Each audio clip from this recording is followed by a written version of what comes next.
How dare he? The cafe lay in ruins, chairs smashed, lights dangling from frayed wires, the bitter smell of burnt coffee beans choking the air. Xena walked through the wreckage of what had been her lifeline, her sanctuary. A scribbled note rested on the espresso machine. You should have stayed quiet. That's when she realized. Defiance came with a price, and Seoul's most dangerous man had just handed her the invoice. Hey besties. Welcome back to another pulse-pounding romance that'll have your heart racing from the very first moment. I really hope you're already part of the StoryCora family. If not, smash that like button, share this with your friends, and hit subscribe. Your support keeps these stories alive. The scent of freshly brewed coffee and warm pastries hung in the air long after closing time.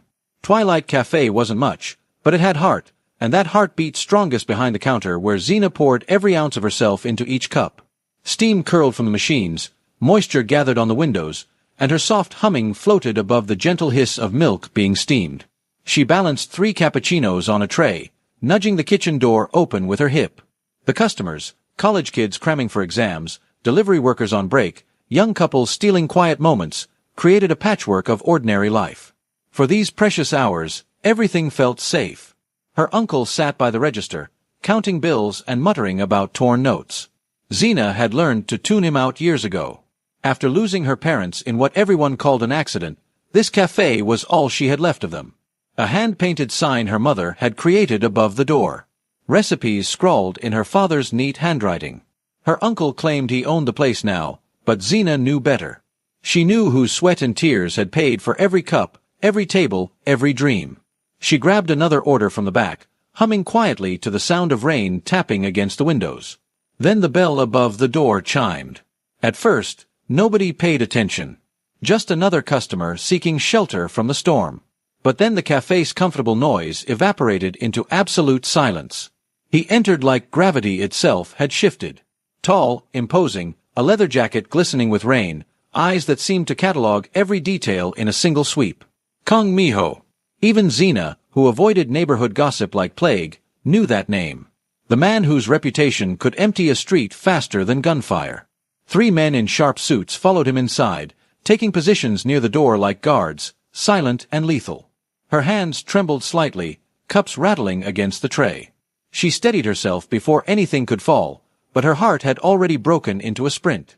Her uncle's urgent whisper cut through the tension like glass. Serve him now. Don't say anything unless he speaks first. Xena swallowed the questions climbing her throat. Who is he? She whispered back. Nobody really knows who Kong Miho is.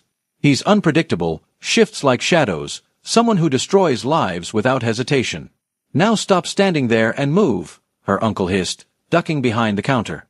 Xena was already walking toward Miho's table, the tray pressed against her ribs. Each step felt like approaching the edge of a cliff. The air around him felt different, colder, heavier, like the rules of physics bent in his presence. She stopped at his table. He didn't look up right away. He made her wait, made her stand there while he finished whatever he was doing on his phone. Finally, those dark eyes lifted. What can I get for you? Xena asked, her voice steadier than her trembling hands. He studied her with deliberate slowness, drinking in every detail of her face like he was committing her to memory. Rain dripped from his collar. What do you recommend? Miho asked, his voice like velvet wrapped around steel. It wasn't really a question. It was a test. Honestly, everything, Xena said before her brain could filter the response. Something flickered at the corner of his mouth. Not quite a smile. More like the ghost of amusement from someone who rarely found anything amusing. Then choose for me, Miho said, leaning back in his chair with the confidence of someone who'd never heard the word no. It sounded like a command disguised as a suggestion. She turned away, heat crawling up her neck. Not from attraction. She told herself it wasn't attraction, but from the weight of being seen by someone like that. In the kitchen, she prepared their signature blend, fingers still shaking. Just another customer. Serve him politely. Move on, she muttered to herself. But her hands wouldn't stop trembling. When she emerged on legs that felt like water, the cafe had emptied. Customers had abandoned half-finished drinks and disappeared into the rain. Even the anniversary couple was gone. The college students who always stayed late had vanished. His presence consumed the space like smoke, suffocating and inescapable. Xena set the cup carefully before him. This time when she spoke, her voice came out softer than she intended. "My father created this blend," she said. She didn't know why she told him that. Why she offered something personal to a stranger who radiated danger. He raised his eyes to meet hers. Created. Not that he cared. Just one word. But it pulled the truth from her like a magnet. "He passed away," Xena said quietly. Something shifted behind his expression. For just a heartbeat, the armor cracked. Then it sealed up again, tight and impenetrable. "I'll drink it slowly and remember well," Miho murmured, lifting the cup. He drank the coffee deliberately, each sip measured and controlled, as if experiencing more than just flavor. She busied herself wiping already spotless surfaces, but every clink of ceramic against wood echoed like thunder in her chest. The silence between them felt alive, breathing, watching. When he stood to leave, he made no move toward payment. He simply turned for the exit. Just like that. Like rules didn't apply to him. Because they probably didn't. "Excuse me," Xena called out. Every instinct screamed at her to let him go. Stay silent. Stay safe. But she'd never been good at staying safe. He froze. One suited guard moved forward, hand disappearing inside his jacket. Miho raised his palm. The guard stopped. Everyone stopped. "You haven't paid your bill," Xena stated. The silence became suffocating. She could hear her own heartbeat, feel the weight of his men's stares, taste the danger in the air like metal on her tongue. He turned fully, examining her with renewed interest. "Do you know who I am?" Miho asked slowly, each word deliberate. A warning disguised as a question. "Someone who owes 15,001, Xena said, her pulse thundering but her gaze holding firm. The quietest sound escaped him. Almost like laughter, but without any warmth. Only fascination. The way a wolf might be fascinated by prey that forgot to run. "You have remarkable courage, Miss Adeyemi," Miho said. He said her name like he already knew it. Like he'd known it before walking in. Like he knew everything about her and was just waiting to see how long it took her to realize she'd already lost. "And you have an outstanding bill," Xena said, her voice firmer than her racing heart. The smile remained, but any trace of warmth evaporated like water on hot stone. "Consider it paid," Miho said, turning toward the door. He left. The bell chimed once, delicate, fragile. Xena exhaled, her knees suddenly weak. She gripped the counter to keep from collapsing. Her uncle's voice sliced through the quiet. "You just picked a fight with the devil himself. Do you have any idea what you've done?" Xena stared at the wet footprints trailing toward the door. "I just asked him to pay." "Nothing wrong with that," she replied softly, but even she could hear the tremor in her voice. That evening, the rain continued. The scent of his cologne, leather and something darker, lingered long after he'd gone. It clung to the air like a promise. Or a threat. She couldn't decide which terrified her more. High above the city, Miho discarded his jacket and poured whiskey into crystal. The penthouse was all glass and shadows, the city glittering below like scattered diamonds. But business wasn't on his mind. He was thinking about a woman with unwavering eyes who'd refused to back down. A woman who'd looked at him, actually looked at him, and saw just a man who owed money. Not a king. Not a monster. Just a man. It had been years since anyone had done that. Taehyun, his right hand, entered cautiously. "Sir." Miho didn't acknowledge him immediately. He swirled the whiskey, watching amber liquid catch the light. "The cafe owner. Adeyemi Xena. What's our move?" Taehyun continued carefully. The name tasted different now. Sharp. Interesting. "Cut her off," Miho said quietly. Taehyun blinked. "Sir." "Vendors, suppliers, distributors, everyone. If she wants to stand on her own, let's see how she survives without support," Miho said, his voice cold and measured. He wanted to watch her break. Wanted to see that fire in her eyes gutter and die. Wanted her to understand that defiance always came with a price. And the price was him. "Understood," Taehyun said after a moment's hesitation.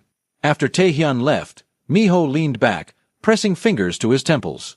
She should have disappeared from his thoughts already. She was nothing, just a cafe owner, a barista, a girl playing at bravery. So why couldn't he stop seeing her face? Later at Eclipse Club, bass vibrated through his bones. Laughter, expensive perfume, the shimmer of cocktails, everything blurred into meaningless noise. Women approached with practiced smiles and promises in their eyes. He felt absolutely nothing. He was a regular here. He owned the club, and most nights he ended up with different women at his side, in his bed. Tonight felt different. Empty. His body occupied the VIP section, but his mind kept returning to that modest cafe and the woman who'd said, "You haven't paid your bill." Like he was just a man. Like he was human. He couldn't wrap his head around it. How someone so ordinary could challenge him. "You're unusually quiet," Taehyun shouted over the music, dancing and downing expensive whiskey. Miho stayed silent. He finished his drink, set the glass down hard enough to crack it slightly. The fracture spread through the crystal like a spiderweb. "Pretty. Broken. Perfect. Take everything," Miho said finally. "Boss?" Taehyun asked, confused. "Every piece of furniture in that place. Every chair, every table." "Strip it clean," Miho said, each word precise. "Are you certain?" Miho leaned forward, eyes glittering dangerously in the club's strobing lights. "She wanted my attention. Now she has it." And when Kong Miho gave someone his attention, they usually ended up regretting it. The next morning, Xena found the cafe gutted. Tables gone. Chairs missing. Even the antique clock her mother had cherished above the entrance vanished. Only bare floors and empty walls remained. The space looked violated, stripped of everything that made it home. Her uncle's scream tore through the morning air. "This is your doing. Your arrogance brought this down." Xena didn't respond. She couldn't. Words had abandoned her. She walked through the hollow shell like a ghost, touching marks where photographs once hung. The refrigerator door hung open. The smell hit her, putrid, overwhelming, unforgiving. The pastries she'd prepared for today spoiled. The milk curdled. The fresh fruit rotting. Everything she'd bought with the last of their money, destroyed. Her stomach clenched. She dropped to her knees and wept into her hands, silent tears, body shaking. The tile pressed cold against her skin. But the tears didn't last long. When grief exhausted itself, fury filled the space inside her chest. It arrived white-hot and clear. It burned away the fear, burned away the doubt. What remained was pure rage. She stood, wiping her face roughly, and began gathering every spoiled item into a canvas bag. Rotting pastries, curdled milk, molding fruit, everything he destroyed. By the time she stepped outside, rain plastered her hair to her face. She looked up at the tower where Kong Miho conducted business. It pierced the skyline like a blade. Fine. If he wanted war, she'd bring it to his doorstep. She crossed traffic toward it, ignoring security shouting warnings. When one tried to physically stop her, she caught his arm, twisted, and sent him stumbling. Another lunged. She ducked beneath his reach and burst through revolving doors. The elevator sealed around her, muffling external chaos. Her reflection in polished steel looked nothing like the girl who served coffee.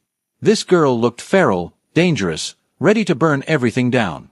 When the elevator announced arrival, she entered an office of glass and chrome. Miho sat behind his desk, focused on documents. He didn't look up immediately. Making her wait again.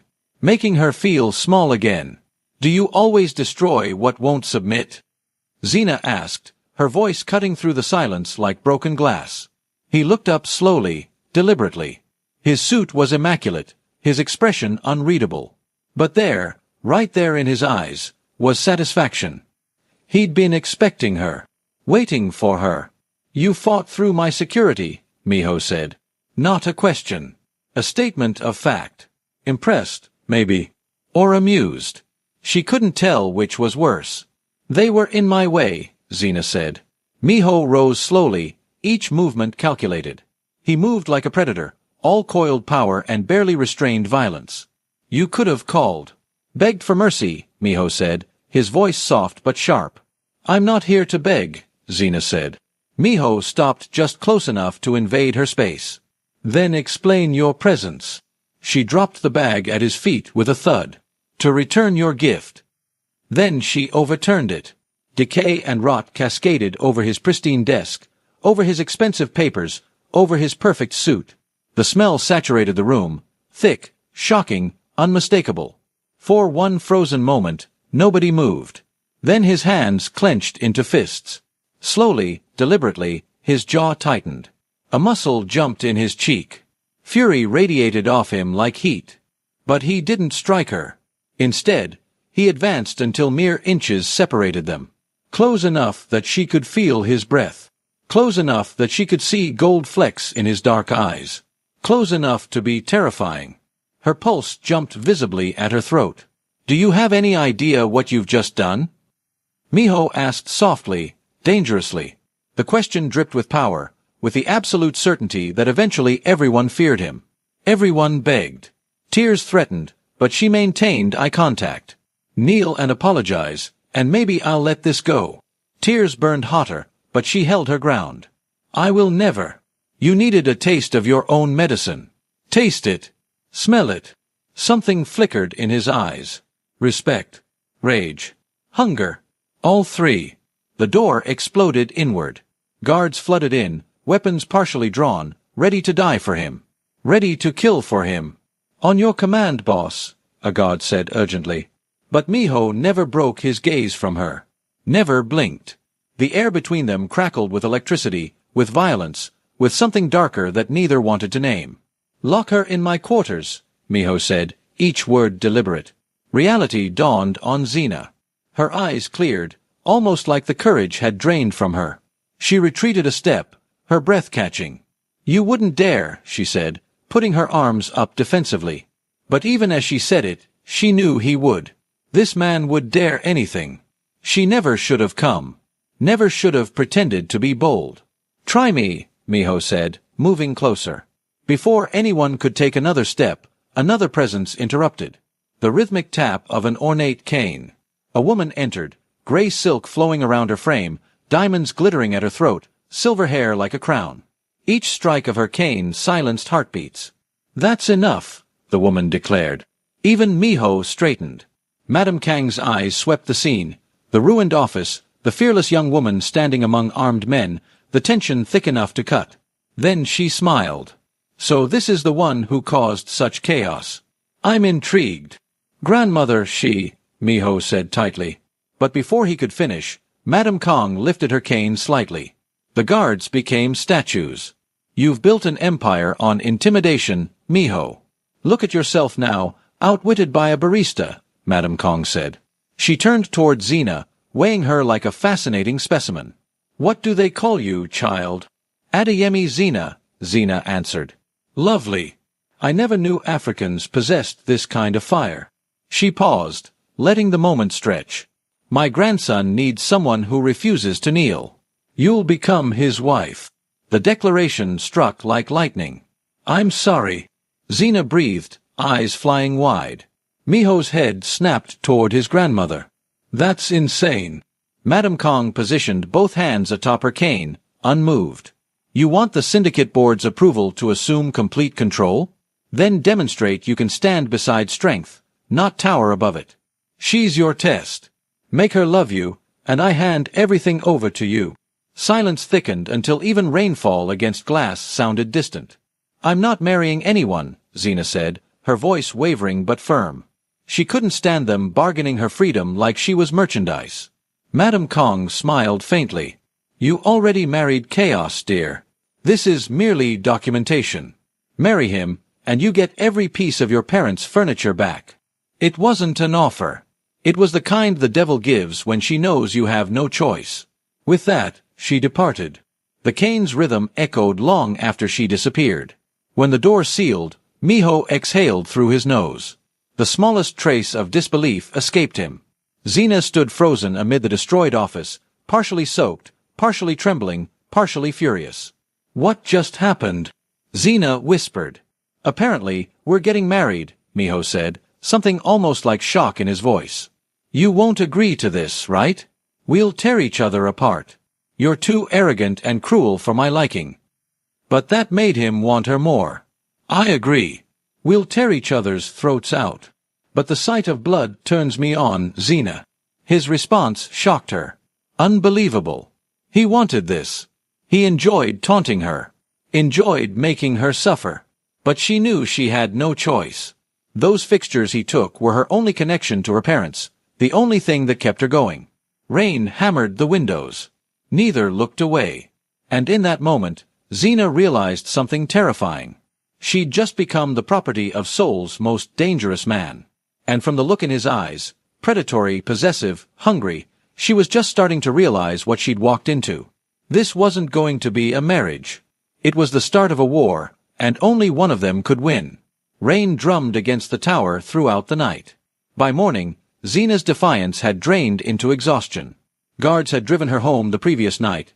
Not roughly, but the threat of violence hung in the air like perfume.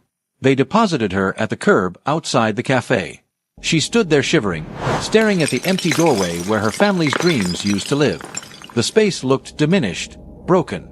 Like her. When she entered, her uncle's voice struck like a physical blow. Destroying the business wasn't enough? You had to publicly embarrass me with that dark skin of yours. Xena kept her eyes down. I didn't expect they'd force a marriage. I just need my father's things back. Her uncle laughed bitterly. Force a marriage? You think they care about those useless trinkets enough to give them back? You think that's salvation? That's condemnation for both of us. Do you know what men like that do to their wives? To the families who cross them? The whispers are everywhere. You're just the only one foolish enough to agree. And for what? Tears rolled down her cheeks. Her world came crashing down as those heart-wrenching words hit her. But he didn't care. He never did. He'd married Xena's mother under a false name, a false identity, a secret that would change everything when she found out. Just like that, he stormed past her and slammed his door. Xena sank onto the counter and studied the cracks in tiles her father once installed. The silence hurt more than the accusations. She cried her eyes out. Her heart felt heavy, and for a moment, it felt like someone had ripped it from her chest. Now she was alone. Completely alone. And in 3 days, she belonged to a monster. 2 days later, a black sedan waited outside the cafe. Taehyun emerged, holding an envelope embossed with the Kong family crest. Mr. Kong requests your attendance. Madam Kong insists, Taehyun stated formally. Inside the envelope was a single document, non-disclosure marriage contract agreement. Xena's hands trembled as the bold words stared back at her. The paper felt heavier than iron. Out of nowhere, her uncle seized it. You will comply. You must. You've already provoked him. If you refuse, he'll obliterate what remains of us. Now sign. Hurry. Left with a simple desire to get her parents' inheritance back and pressure from a man who was supposed to be her anchor, she scribbled her signature. She didn't read, just signed away her life with teary vision. That night, Xena lay awake listening to rainfall. She tried to imagine what type of man could command a city yet regard her as though she were dangerous. Dangerous. The word stuck in her mind. He thought she was dangerous. Maybe that was the only weapon she had left. The ceremony occurred in a private venue overlooking the ocean. Only selected witnesses, mostly armed guards, an official, Madam Kong herself. No flowers. No music. No joy. Xena wore a simple ivory dress borrowed from a sympathetic boutique worker. Despite that, her dark skin glowed effortlessly under the sunlight. Miho stood beside her, draped in charcoal black, inscrutable. He didn't look at her during the ceremony. Not once. Like she was already furniture to him. Already owned. Already irrelevant. When the official pronounced them married, waves crashed against rocks outside, loud enough to fill the silence between them. He didn't offer his arm as they left. Didn't kiss her. Their vehicle wound through hills to the Kong estate, an expansive residence perched above harbor lights. Inside, cedar and wealth scented the air. Everything was cold, beautiful, empty. Like a mausoleum. A maid guided Xena toward a guest room, but Miho stopped her at the threshold. Grandmother's directive. You'll occupy the master suite. Xena's heart hammered. That's your room. There's no way I'm sharing it with you. He nodded once. Good. The feeling is mutual. At least I won't have to worry about anyone jumping me in the middle of the night. She scoffed, crossing her arms. The only one likely to jump anyone here is you. For both our safeties, the room is divided. I own half, you own the other. Keep to your boundaries. Don't snore, and everything will be fine. I don't snore, she defended. I'll be the judge of that. Now quit arguing and follow me. She followed him down a corridor lined with portraits. Men with calculating eyes, women with perfect posture. Dead people staring from dead walls. The room itself was enormous, all slate and glass. He gestured to one side where an ornate partition divided the space. Your belongings are there. I'll arrange for anything additional you require. I require my properties returned to me, Zena replied, finding her spine again. He paused at the window, gazing over the city he owned. One matter at a time, little bride. Then he was gone, leaving her alone in a gilded cage. That night, sleep eluded her. Rain had stopped, but the house groaned with wind. From beyond the partition, she heard him pacing. The soft scrape of furniture. The metallic click of a lighter that never ignited. Click, click, click. Over and over, like he was fighting himself. In the morning, she found the lighter on the table. Unopened cigarettes beside it. A note lay beneath the glass. Asterisk, you mentioned smoke ruins the taste of food. I'll try to quit. Asterisk. She stared at it for a long time before folding it into her pocket. It wasn't an apology, but from a man like him, maybe it was the closest thing to one she'd ever get. The days blurred like nightmares. They ate breakfast in silence, the clink of utensils louder than conversation. Madame Kong visited frequently, always smiling at the tension like someone watching her favorite drama. Marriage is like seasoning, too mild and it withers, Madame Kong would say. Then she'd laugh and leave them alone again. Zena began cooking in the enormous, barely used kitchen, filling the space with aromas that reminded her of her mother. Sesame, ginger, the subtle sweetness of steamed rice. The staff watched in amazement. Nobody had cooked for the boss in years. Nobody dared make themselves that comfortable in his space. But Zena was already trapped. What did she have left to lose? One afternoon, Miho entered unexpectedly. She reached upward to a high shelf for plates. The stool wavered beneath her. He crossed the room just as it tilted. His arms caught her before the dishes hit the floor. For an instant, everything stilled, her palms against his chest, his breath warm near her ear, his grip firm but not painful. Close. Too close. He set her down quickly, clearing his throat nervously. He couldn't believe his heart was already pounding for her. Couldn't believe those brown eyes were calling to him like a siren song. You should have asked for help, Miho said, slipping back his mask of indifference. I'm used to handling things on my own. Besides, I didn't need your help. She couldn't meet his eyes. Not once. Because she was lying. Sure you didn't. He left then. When he did, Zena released the breath she'd been holding the entire time. But the echo of his touch lingered on her skin like fire. That was close, she mumbled. He saved me. Her disbelief was burning in her brain.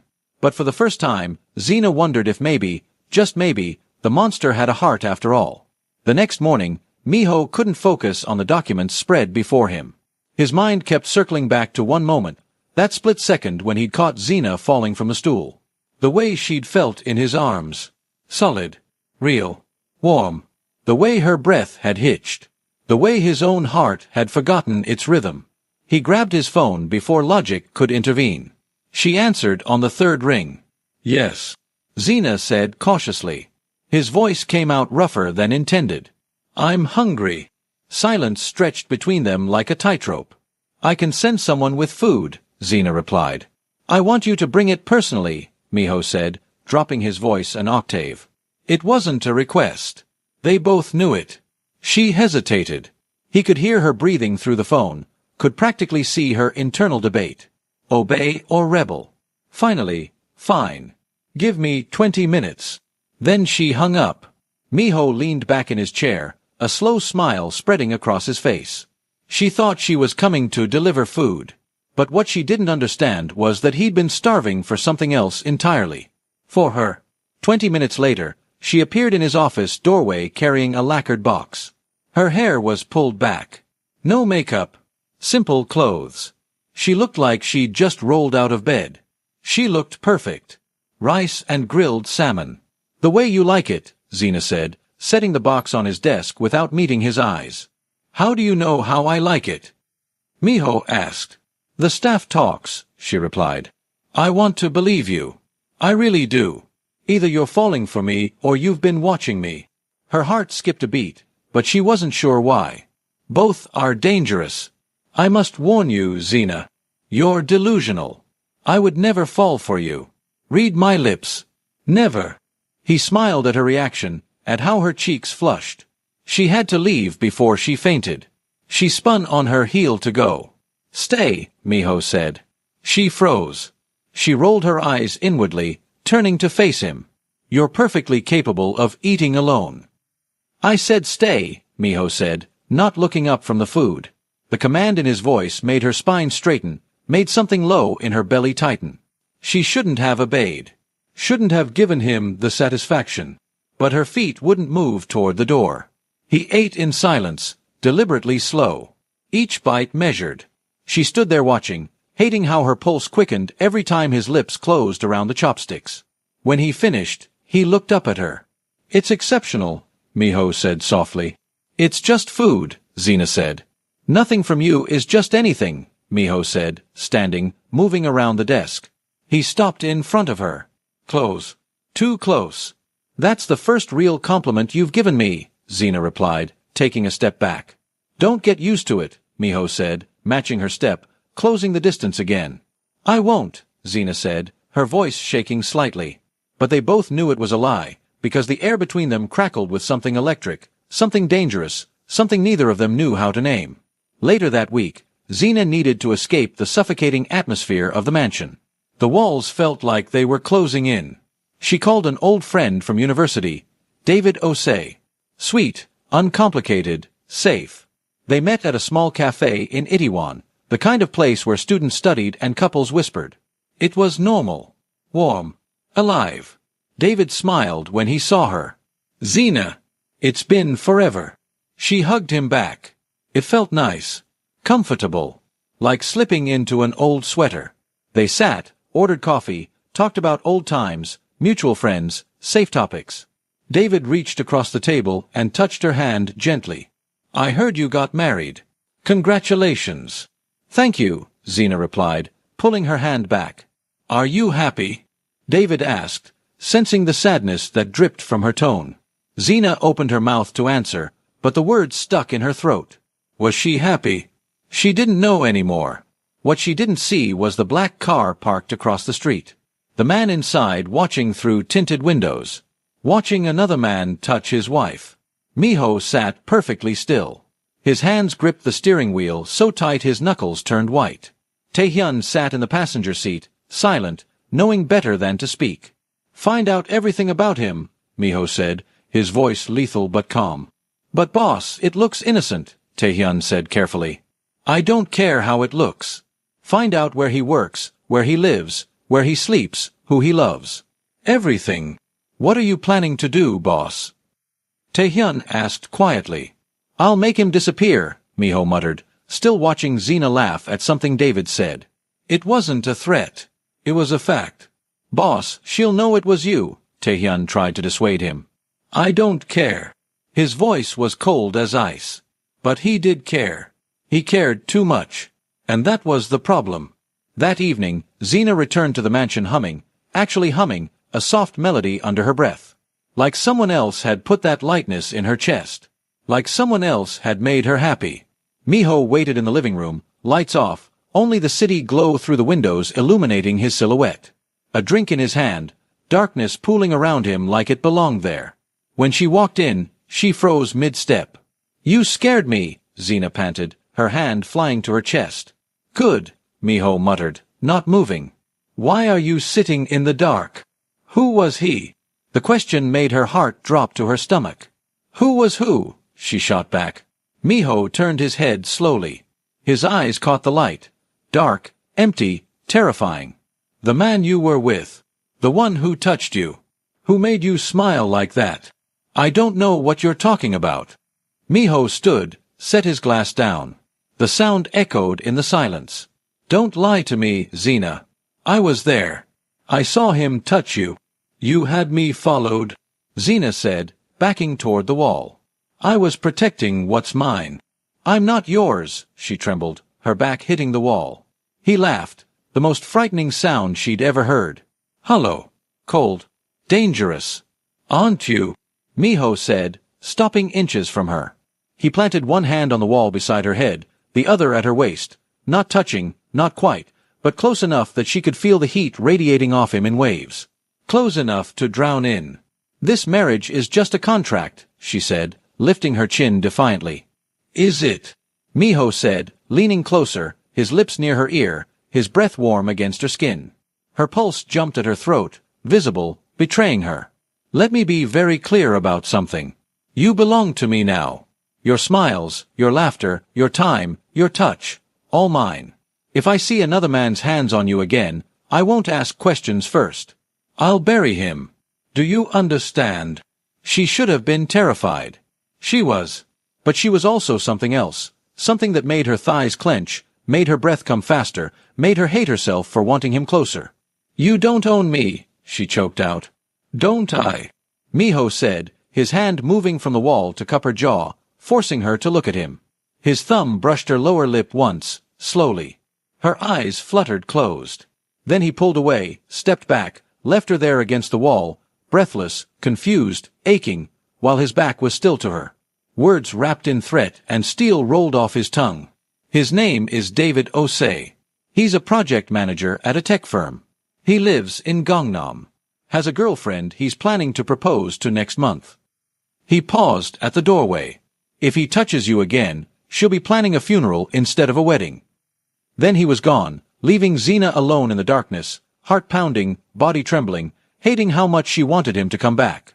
The next morning, out of spite, out of anger, out of sheer stubborn pride, Zena decided to visit his office. Unannounced. Uninvited.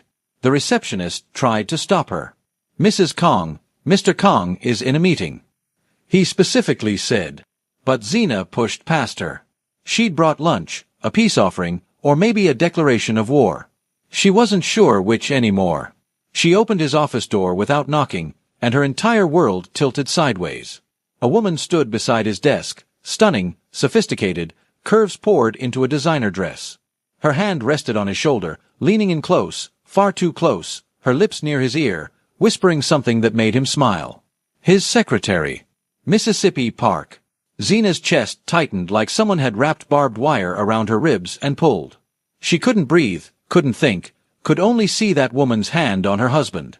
But she forced her face into a mask of indifference, forced her voice steady. "I apologize for interrupting," Zena said coolly. Miho looked up and smiled, that calculated, dangerous smile that meant he was 10 steps ahead of everyone else. "Zena! What a pleasant surprise." He didn't move away from Mississippi Park, didn't ask her to step back. Just sat there, letting Zena see, letting her feel. Testing her. "I brought lunch. But I can see you're occupied," Zena said, her voice tight. Then she turned to leave. "Mississippi Park, that will be all," Miho said. The secretary left slowly, deliberately, her hips swaying. She cast a triumphant look at Zena as she passed. When the door clicked shut, Miho leaned back in his chair, studying her. "Are you upset?" he asked. "Why would I be upset?" "Jealous, perhaps?" Miho asked, standing, moving around the desk with predatory grace. "Absolutely not," she defended. "Liar," Miho said, stopping directly in front of her, close enough to touch. "I'm not," Zena said, her voice rising. "Now you know what it feels like," Miho said, his voice soft but intense. She blinked, confused. "What?" "What it feels like to see someone you're married to looking at someone else. Smiling at someone else. Letting someone else touch them. Being close to someone else like they matter." Her breath caught. Understanding crashed over her like a wave. This was revenge for David. For yesterday. For making him feel what she was feeling right now. That was different. "David is just a friend," Zena whispered. "And Mississippi Park is just my secretary," Miho replied, stepping closer, backing her against the desk. "But it didn't feel that way when you walked in, did it?" "No." "God, no. It felt like being stabbed. Like drowning. Like dying. I don't share, Zena. Not my things, not my space, not my wife. And if you ever make me feel like that again, I'll make sure you regret it. Do you understand?" Miho said, his hand coming up to cup her jaw, tilting her face up to meet his eyes. She nodded, couldn't speak, could barely breathe. He released her, walked back to his desk, picked up the lunch she'd brought, and ate like nothing had happened. Like he hadn't just turned her entire world inside out. Like her heart wasn't racing so fast she thought it might explode. 2 weeks later, an embossed invitation arrived at the mansion, the annual Seoul Business Summit. Black tie. Exclusive. Every power player in South Korea would attend. Madam Kong insisted they go together. You'll show them unity. Show them strength. Show them the Kong family cannot be broken. The night of the event, Zena stood before the full-length mirror. She'd chosen her dress carefully, deep emerald silk that hugged every curve. Her African features highlighted with subtle makeup, bronze on her eyelids, gold at her cheekbones. Her natural hair styled in an elegant updo. Gold jewelry at her throat and wrists. She looked stunning, and she knew it. When she descended the stairs, Miho waited at the bottom. Black suit. Perfect hair. Dangerous eyes. He looked up and forgot how to breathe. She was magnificent. Powerful.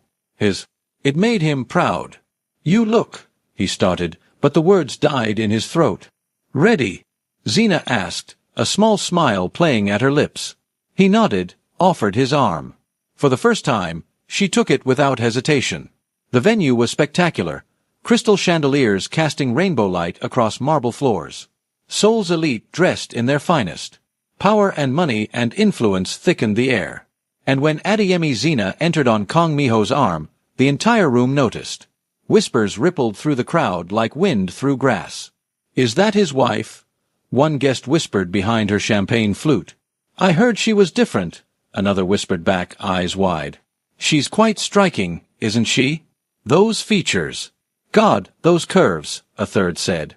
Unusual choice for someone of his status, a fourth muttered. The comments weren't overtly cruel, but they carried weight. Judgment wrapped in polite curiosity. Zena held her head high, shoulders back, spine straight. She'd faced worse than whispers. Miho felt her tense beside him. His hand moved to the small of her back, possessive, protective, claiming. Ignore them, he said quietly. I always do, Zena said. They moved through the crowd. Business associates approached, bowed, offered congratulations that felt like interrogations. Asked polite questions that weren't polite at all. Then the media descended like vultures. Cameras flashing, microphones thrust forward, questions shouted over each other in a cacophony of chaos.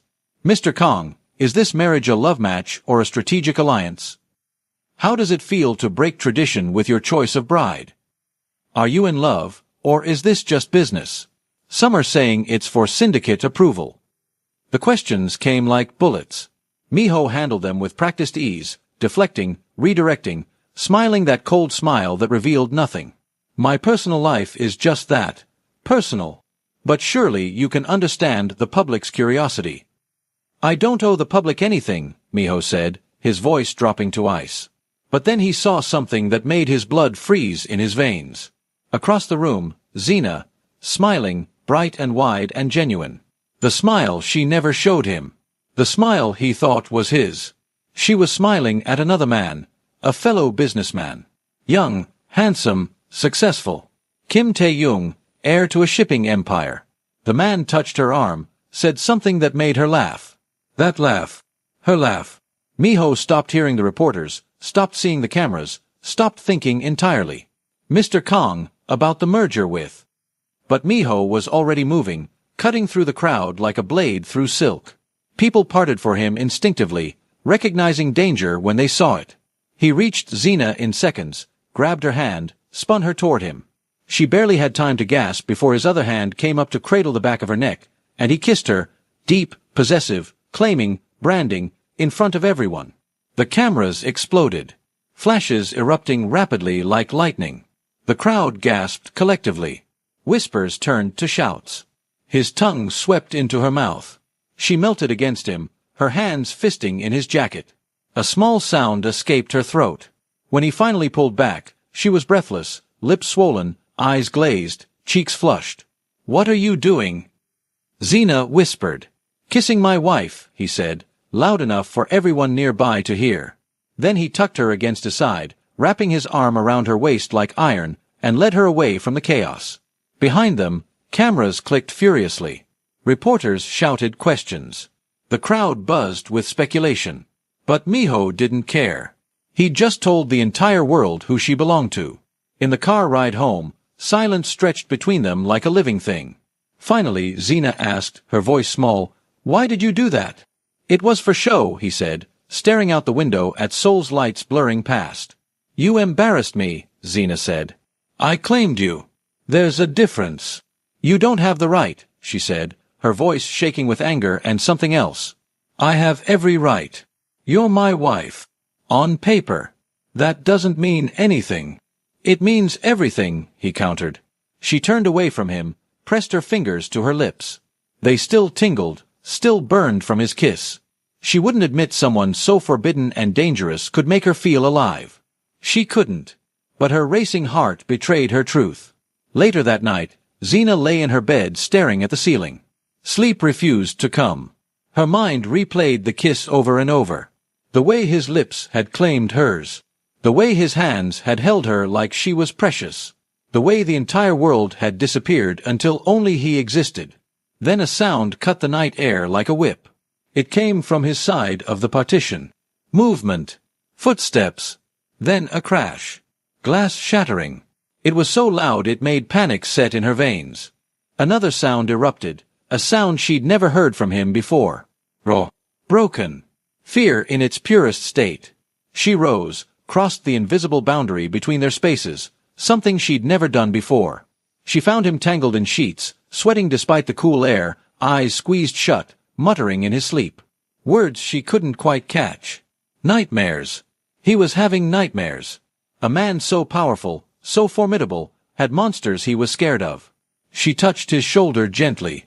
"Miho, wake up." "Nothing." "Miho, wake up. Please, if you can hear me." Her voice broke. She almost cried, almost screamed for help. He jerked awake, grabbed her wrist hard enough to bruise, his eyes wild, unfocused, not seeing her. Seeing something else. Something that terrified him. "It's me. You're safe. You're home," Xena said calmly. He blinked. Recognition slowly dawned like sunrise. He released her immediately, horror crossing his features. "I'm sorry. I didn't mean to hurt you. I didn't." He apologized. Actually apologized. "It's okay. What were you dreaming about?" Xena said, sitting on the edge of his bed, rubbing her wrist. He turned away from her. "Nothing. That wasn't nothing." Silence hung over their heads like dead weight. She thought he wouldn't answer. Then he whispered, so quietly she almost didn't hear. "My father used to lock me in dark rooms. When I failed him. When I disappointed him. When I showed any weakness. Sometimes for hours. Sometimes for days. Just darkness and silence and the fear that maybe this time he wouldn't let me out. That I'd die there in the dark. Alone." Her heart cracked down the middle. "That's why you sleep with the lights on," she said gently. She'd noticed.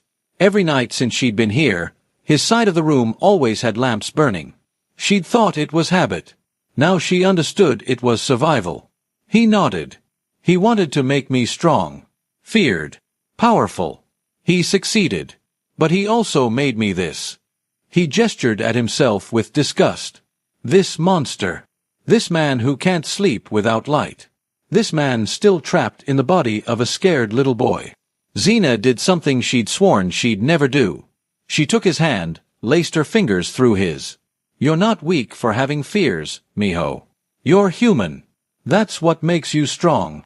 He looked at her then, really looked at her, like she was water in a desert.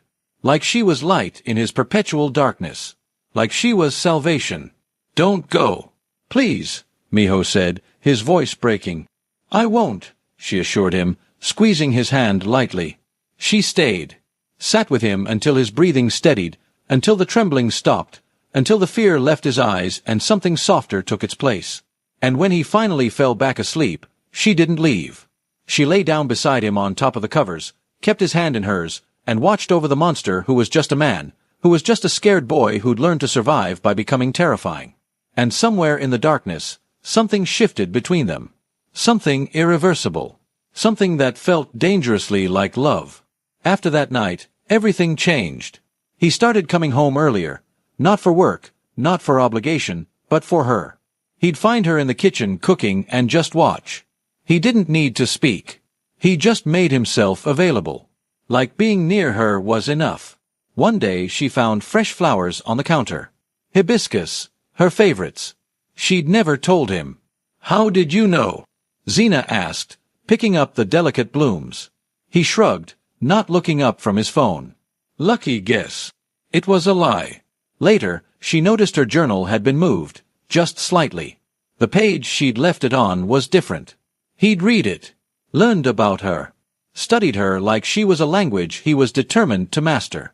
And instead of being angry, she felt something else entirely. Seen, understood, cherished.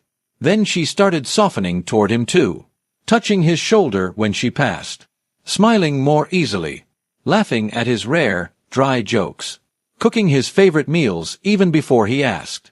One evening she was preparing dinner when he came up behind her, wrapped his arms around her waist, and rested his chin on her shoulder. "I missed you today," Miho said quietly. Her heart stuttered. "You saw me this morning. I still missed you." She turned in his arms and looked up at him. She saw the walls coming down, the armor cracking, the monster learning to feel. And she realized with startling clarity that she was falling for him. That night, after dinner, after wine, after hours of talking about everything and nothing, he kissed her. Different from before, not possessive, not claiming. Tender, reverent, like she was precious. She kissed him back, poured everything she couldn't say into that kiss, all her confusion, her fear, her hope. When he pulled away, she didn't let him go far. "Don't stop," Zena whispered. "Are you sure?" Miho asked, searching her eyes. She nodded, heart pounding. What followed was slow, gentle. He took his time, mapping every curve, learning every sigh, memorizing every gasp. They moved to his bedroom, to his bed, the sheets cool against heated skin. He undressed her slowly, like unwrapping a gift. His hands trembled slightly. When he discovered she'd never done this before, he froze. "Zena, we should stop." "I don't want to." "I don't want you to stop. I want this." "I want you," Zena said, pulling him back down. So he made love to her, careful, patient, whispering her name like a prayer, moving with her, in her, becoming part of her. It hurt, then it didn't, then it was everything. And when it was over, when they lay tangled together, breathing hard, hearts racing in sync, he held her like she was the most valuable thing in his world. "You've ruined me completely," Miho whispered into her hair. "Good. Now we're even," Zena whispered back. Weeks passed in a haze of happiness she'd never expected. He surprised her one morning by driving her across the city without explanation to a building she didn't recognize at first, until she saw the sign, Twilight Café. Grand opening soon. Her café. But transformed. Bigger, better, beautiful. Her parents' furniture restored to full glory. From the floor to the ceiling to the windows. Modern equipment. Expanded into a space that could fit 50 customers. A kitchen that would make any chef weep.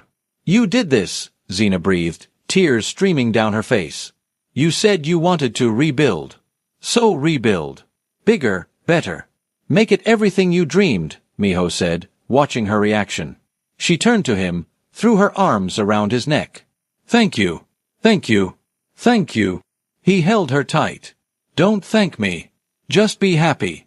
That's all I want." The cafe opened 3 weeks later to massive success. And Kong Miho, Seoul's most feared man, showed up on opening day behind the counter, serving coffee terribly. Taehyun stood beside him, looking mortified. "Boss, you're supposed to froth the milk, not wage war on it." Young women flocked in, taking photos, giggling, posting on social media, ordering drinks just to be served by the infamous Kong Miho. But his eyes kept finding Zena across the room. Only her. Always her. The media caught on quickly. Photos went viral within hours. Headlines read, "Love knows no borders. Seoul's power couple breaks barriers. Kong Miho proves love changes everything. Interracial marriage done right. The Kangs show us how." For once, the attention was beautiful, positive, right? Zena read the articles on her phone and smiled. Maybe they could make this work after all. Maybe love was enough. But happiness, real happiness, never lasts long. Not in their world. One evening, Miho came home early, his face pale, expression grim. "We need to talk," Miho said. Those 4 words. The worst 4 words in any language. Zena's stomach dropped. "What's wrong?" He handed her a folder. Inside were documents, old police reports, hospital records, crime scene photos. About her parents' accident. "Your parents' accident wasn't an accident," Miho said, sitting beside her, taking her hand. Her world tilted on its axis. "What?" Zena whispered. "Their car was tampered with. Brakes deliberately cut. Someone wanted them dead." "Who?" Zena asked, barely able to form words. "Who would do that?" "I don't know yet, but I have people investigating. I'll find out." "I promise you," Miho said. She sank into the couch. Everything she thought she knew was a lie. Then another document fell from the folder. A DNA test. She picked it up with shaking hands, and what she saw stopped her heart. The test showed that her uncle, the man who'd raised her after her parents died, the man who'd claimed to be her mother's brother, shared no biological relation to her mother whatsoever.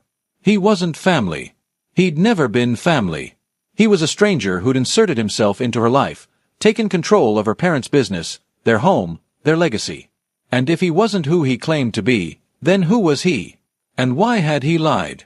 Besties, we've reached the end of this absolutely heart-wrenching journey. I know that cliffhanger probably has you screaming at your screens right now. But here's the thing, besties, this is only the beginning of Zena and Miho's story. We still don't know who really killed her parents. Still don't know who her uncle truly is and why he's been lying all these years. Still don't know the endless secrets this story promises to reveal. And most importantly, whether these 2 broken souls can stay together despite all the chaos they're about to face. Are you craving episode 2? Drop part 2 in the comments. Your comments, likes, and shares literally fuel this series. So if you want more of this angst, more of this passion, more of these 2 tearing each other apart and putting each other back together, let me know. Don't forget to like, share, and subscribe to StoryCora so you don't miss what happens next. Trust me, you won't want to miss the explosive revelations coming in the next episode. Until next time, besties. Stay messy, stay emotional, stay invested, because with this story, we're just getting started.